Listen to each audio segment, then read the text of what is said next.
Tayo sa tanan. Good morning. Happy Sunday. This morning, we will talk about, our topic this morning is all about when the heart is overwhelmed. And our passage is found in Psalm chapter 61, verses 1, 2, and 3.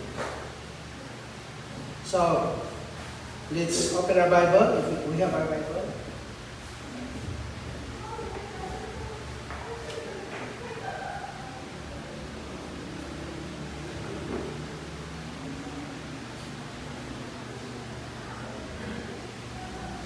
Atong ablihon ang atong mga Biblia diha sa Salmo, Kapitulo 61, versikulo 1 ngadto sa 3. Nagingon ang puno sa Ginoo.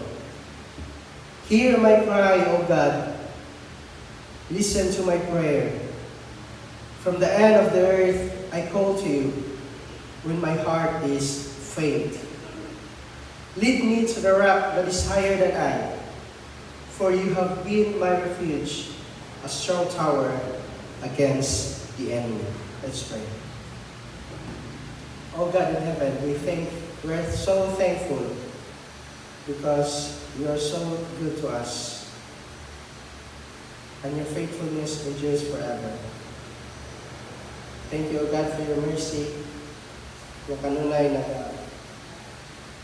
hatag na mo akong pabor so that we can continue on knowing you, continue in following you. For you are the one who called us from darkness to light. Lord, thank you for your grace daily, that you sanctify us, that you lead us, and that you help us grow to know you more. And all these things is all for your glory. Lord, we pray that this morning as we study your word, guide us and lead us through the power of the Holy Spirit. That even the circumstances is not favorable, but Lord, we all know that your principle, the biblical principle, will always teach us to lean on you, to rely on you, through the finished work of our Lord Jesus Christ. And with this, we can rest upon you, God. Thank you. We can all lift this up to you with thanksgiving in Jesus' name. Amen. Amen. Now, last Sunday, we learned that the mind is a battleground. No? That is our message last Sunday. That the mind is a battleground. That's why we are reminded that we need to renew our mind. No? Do not be conformed to this world, but be transformed by the renewal of our mind. Yan naman, tungod kay sa pag-renew kanunay sa atong una-una, anha nato madaog ang ato ang battle. No? By not conforming to the pattern of this world, but by transforming through the renewal of our mind. So we learned that the mind is a battleground where distorted thinking can shape the direction of the soul. So kung sa ganitong nahuna, mo po na ang atong direction. So if our thinking is distorted by the negativity and all the systems nga atong nakita na sunod sa kalibutan, mo po na ang direksyon sa ato ang kalan. And even when the mind knows truth, the heart can still feel overwhelmed. Is that true? Tinood ba na? Nga bisan o kita mga magtutuon na dugay na nagsaling sa Ginoo, nasayon ta sa kamatuoran, pero mubati gud gyapon ta og overwhelmed. Now, let's talk about that later. What's the meaning sa word na overwhelm? And many believers silently confess, I know God is good, but I feel crushed. Usahay makanuna ta nga, mayo man ang Ginoo, pero ano, yan man akong kahintag. I believe His promises, but my emotions are heavy. Nagsalit ko sa Ginoo sa Ginoo that He will never leave me nor forsake me, pero bugad sa ko ng kasing-kasing. Diba? We can feel that. Or, I pray, but I still feel overwhelmed. Sige mo po sa Ginoo, pero tingnan ni masugyan pa ng debate. Nganong bukat magyapon ako kasing-kasing. Nganong lisod magyapon i-explain. And I don't know what to do. Maybe, usaha na nato karon sinabi o ingani ng mga panghitabo. We pray, we believe God's promises. We tell ourselves that God is good, but still our hearts is heavy.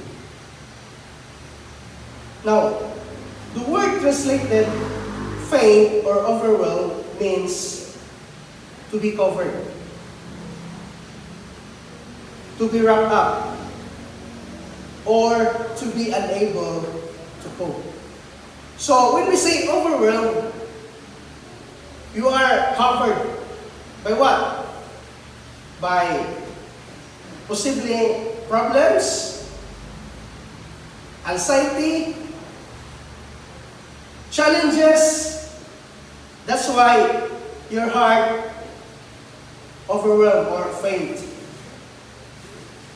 Unya, if you look at sa mga synonyms sa overwhelmed, ang gigamit ang word is overcome or overpower. No? So ang imong kasing-kasing na overpower by what?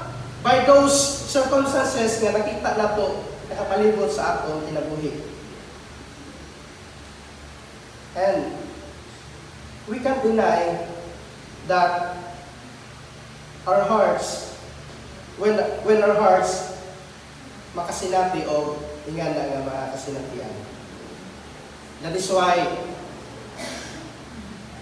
wala kasabot, mga mga babati na ito, no? Di kasabot sa atong pamati, di taganahan mo ligo, di taganahan mo ato sa church, di taganahan mo istorya sa atong pamilya. Ang uban, nakasuway siguro nga, gusto ram ato parto, no? Sige na ka to, nagantag-hantag mga coping mechanism sa atong mga kasinatian, sa atong kasing-kasing. Ang uban, sige na kong taon, ganahan ng taon, kadagang problema. Di ba? Why? Because, again, mo na ang usa sa atong gitun-an karon tungod kay ang Biblia wala siya mag-deny nga ang mga tao, even believers, makasinati o ingan nga mga kabati. So, first, ato makita diha sa itong passage sa Psalm 61 that an overwhelmed heart cries out to God. Ingon ang puno sa Ginoo, hear my cry, O God. Listen to my prayer. Ug makita na to din sa verse 1, pag-ingon niya, hear my cry, O God, listen to my prayer. The psalm begins with honest distress and not denial. Meaning that every believers and even King David na sinatian niya ingan nga mga papati. And to give us a little background, nasuwat ni David, King David, kining Psalm 61, sa panahon nga ni exile siya sa templo. So duha ka senaryo, kitanaw na to, as I study this, duha ka senaryo. Sa dihang una, katong gigukod siya ni King Saul. Ikaduha nga senaryo, katong gigukod siya sa iyang kaugalingong anak na si Absalom. Nga, nilaya siya. Unya, nalayo siya sa templo sa Dios. O sa paglakaw ni King David, bukat niyang kasing-kasing. Gi-express niya ang iyang pagbati through the song. No? Manang ang uban nito, makabantay ta sa makanta karon nga, maoy kaayo. Kaya nga naman, i-express nila ilang pagmaoy diya sa kanta. But here, makita na to that even King David, a man after God's own heart, nakasilati o distress.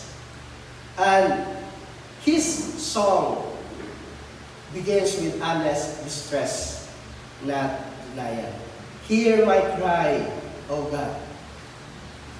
Listen to my prayer. Kanang itong bukat ito kasing-kasing nga, hilak na lang na because we don't know what to do. Kanang bukat ito kasing-kasing, muhilak na nga mo ito sa Ginoo. That's what David experienced at this time. And God's people, atong tanaw na itong pagalingon, ang setting na ito karon, that we believers, God's people, are not exempt from weakness or emotional collapse. Mabitaw niya ang pinakarason nga nung naghimot ang series niya yan eh. And I thank God sa kinabuhi ni Pastor, sa ato mga pastor sa City nga nakita ni problem. Kaya kung magtanaw ta sa trend sa kalibutan, even in our social media, puro maka-stress ang mga balita. No? Stress sa government, kay kuha, stress sa community, kay patay dinhi, kawat dito. Walay bihira ra nga mutang sa social media nga mga positive thoughts ang mabasa na to. Gawa siguro kung intentional ta nga mo-follow anang mga influencer nga naghatag ng mga maayong mga content. Pero kung iguro ta mo scroll sa mula para sa Facebook, paano magbukat to si kasing kay makita ta nga nagiluba, patay, girik, bata. No? That's the wisdom nga gihatag sa ato ang mga pastors sa church. Nga we need to address this problem. Mga nga, giandam tanini mga message and to know us that even we believers are not exempt from weaknesses or emotional collapse. Mga dili na to i-look down kung natay mga kauban nga mga magtotoo nga naluya. Kauban nga mga magtotoo nga na stress, kauban nga mga magtotoo nga nag-struggle sila ng anxiety. Why? Because we are not exempted ani nga pagkitabo. But the good news is this one. Prayer is not a last resort, but the ordained means of grace in distress. God gave us an example through our Lord Jesus Christ that even Jesus Christ sa dihang padung na dito siya ilan sa krus o sa iyang kasing-kasing bukat niya si kasing-kasing. And he prayed to the Father, Lord, take this cup away from me. And why he prayed that to God? Because he knows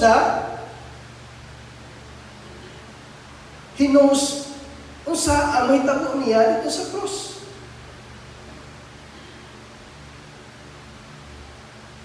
But look at Jesus. He prayed to the Father and he said, but not my will, but your will be done. Meaning, prayer is not our last resort. Although we may feel this distress, or we may feel weakness, or posible nga ang atong emotional is shaky kaayo. But let's take a look at King David. He cried and he prayed to God. It's just like kanang itaw naanad na ta sa tawhanon na to nga kinaiya bukat itong kasing-kasing pero ma-share na ganyan nato sa atong amigo, atong asawa, atong bana, murag mahupay ang atong kasing-kasing. No, it's the same with God. God wants us to pray when we feel this kind of circumstances. Why? Because this is the ordained means of grace in times of distress. Muna ang paagi sa Ginoo na makaduol kaniya, makaampo kaniya, o makasalit kaniya. So, an overwhelmed heart cries out for distress. Ila. If you want to pour out to God, you can cry out to God. There is no problem with that. And ikaduha, an overwhelmed heart acknowledges its weakness. Kung napuno ka, kung na-overcome ka tungkol sa mga circumstances nga dili maayo, kung nagbukat yung kasing-kasing, acknowledge that weakness. Nga naman, inyo si King David, from the earth, from the end of the earth, I call to you. My heart, when my heart is overwhelmed. Wala niya yung gamit. Pero sa ESV, gigamit niya, when my heart is fainted. So, ano natin gitanaw kanina, it's the same meaning. Fainted or overwhelmed. No? So, David acknowledges that weakness. And when he says, from the ends of the earth I call to you, doesn't necessarily mean that David is outside Israel geographically. Ako na lang nung kuha ng akong nasadihan, ibutakan ni kay para makuha na to ang meaning, ang thoughts, ang pasabot ni David pag-ingon, from the end of the earth, I call to you. But it reflects emotional and spiritual distance, being cut off from the tabernacle where God's presence was understood to dwell. Nga naman, mga na ang scenario sa Old Testament. We all know that the presence of God is in the temple. Unya sa dihang si David, ni-exile siya tungkol sa hulga sa iyang kaaway. Muna, na-feel niya na layo siya sa Ginoo. Layo ko sa presensya sa Ginoo. O daghanang gasahol sa iyang mga pagbatik. Have you experienced that? Kasi natin bata sa atong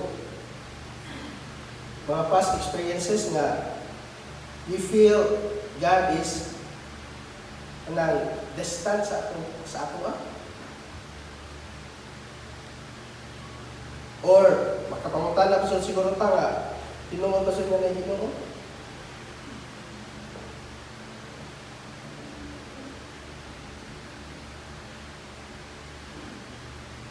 Ano man? Because David experienced that one. Nasabihan nalayo siya sa templo. Grabe. That's why he prayed, from the end of the earth, I call to you when my heart is overwhelmed. He acknowledged his weakness. David admits distance, fatigue, and emotional depression.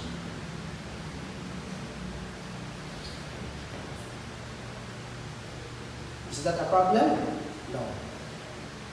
At least we know sa atong kinabuhi nga, Lord, buka naman. Lord, di naman ako makaya. Lord, Wala ko kasabot sa among kinabuhi karon. And this will lead us to the third point. Kung mabati ka o kabukat sa kasing-kasing, and you acknowledge that the Lord, bukat na, di na makaya, di na ko kibaw sa kong buhaton, ihilag na nimo sa Ginoo, this one will help us. Number 3, an overwhelmed heart seeks divine elevation, not self-rescue. Ingon si David, lead me to the rock that is higher than I. Now, ngano ako ni siya gamitan ng divine? Because the help is not from us. Because what can elevate us is not your own strength. Meaning, if it is from God, it is divine. His divine intervention, His divine help, His divine strength. And David, take note that He shall lead me to the rock that is higher than I. He is not praying, Lord, give me strength to carry this. Nakita na to? Wala, mangayo si David. Wala siya mag-pray nga, Lord, tabangi ko. Tagay ko kusog. Ako ning buhaton. Ako ning overcome. No. David prays for leading. David prays for guidance. And David prays for strength that comes from the Lord.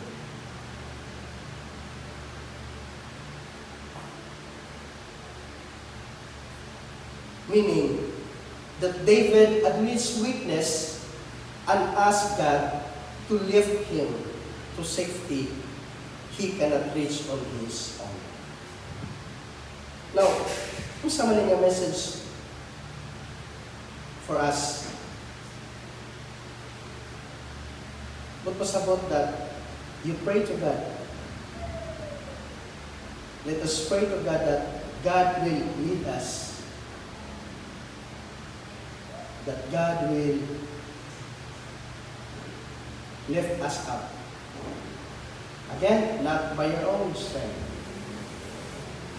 Kaya kung magsunod ta sa atong kaugalingong kusog, we will fail.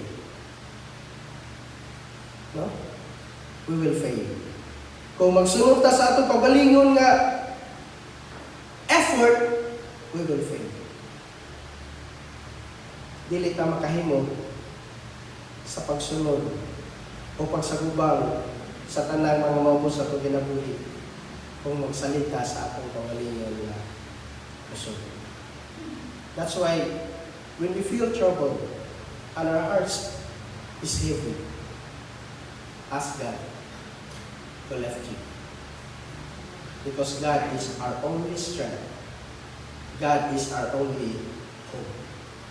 And pag-ingon niya, the rock higher than I points beyond the psalmist Christ, the greater rock. Makita na ito na sa 1 Corinthians chapter 10, verse 4. What does it say? What this means to us today? Meaning that if we look at to the finished work of Christ, He invites us. Kisa itong nabugatan. Kisa itong gihaguan. Inyo siya sa Matthew chapter 11. Come to me, all who labor and are heavy laden, and I will give you rest. Take my yoke upon you, and learn from me, for I am gentle and lowly in heart, and you will find rest for your souls. For my yoke is easy, and my burden is light. So if we look at the finished work of Jesus Christ, Christ will give us rest. And if He gives us rest, meaning that God, He is in control. He has the authority. That is why He's seated at the right hand of the Father. Yan naman. Because only God can find rest. And only God can lift us up when we are heavy laden. So, start praying, Lord, help me to do this. Instead, find rest in the finished work of Jesus Christ. And let Him lead you through His grace, through the power of His sanctification, to overcome these overwhelming circumstances. So I hope that is our prayer. No? If we feel our hearts are overwhelmed, this is the kind of prayer that we need to do. Amen? Not by our own strength, because God is our only strength. And lastly, an overwhelmed heart rests in God's proven faithfulness. Pasagin mo sa Apollo sa ilo. For you have been my refuge.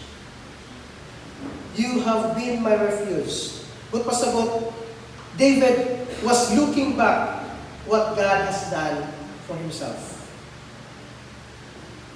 Sa dihang shepherd boy pa siya, gitan-aw ni David, isa pang mga kaaway niya, lions, snakes, mga wild animals nga mo-divorce sa iyang sheep. But, nalagpasan ko niya. Sa dihan, ni akbang siyang gulaya, David trust God, the God of Israel. That's why, when he feel overwhelmed, he looked back to what God has done sa kinabuhi ni David. For you have been my refuge, a strong tower against the enemy. Meaning, David looks backward to stand firm in the present. And what's the message nato ng mga believer na karon? Let's look backward to the finished work of Jesus Christ. Kung sa may gibuhat niya sa pagkabuhi. He died for you. He forgave your sins. You are adopted sons of God.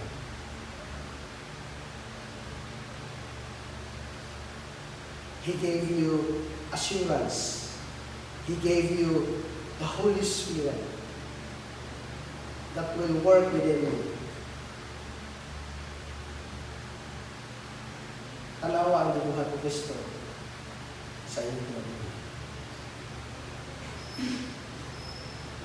And if you realize what Christ kung sa dibuhat sa iyong kinabuhi, then you can continue on following Him. You can stand firm in these present circumstances. When you feel heavy, tanawa yang ganyan, come to me. You are heavy laden, and I will give you rest. I am the author and the finisher of your faith. So let's look what Christ done for us on the cross. God's character, not circumstances, anchors assurance. Look at David. For you have been my refuge, a strong tower against the enemy. He looked at God's character. Kinsa man ang Diyos sa atong kinabuhi. Let's focus on that, not for our circumstances. Kaya kung magbase ang atong strength sa ato ang kahintang circumstances, we will fall down. Ano man, dili magod ta maka-assure nga maayo kanunay ang mga kahintang mo nato.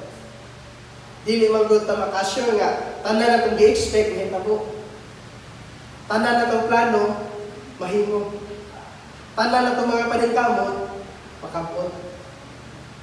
So if we look at our own circumstances, we will fail. 100% we will fail. But if you look at God's character, that will anchor our assurance.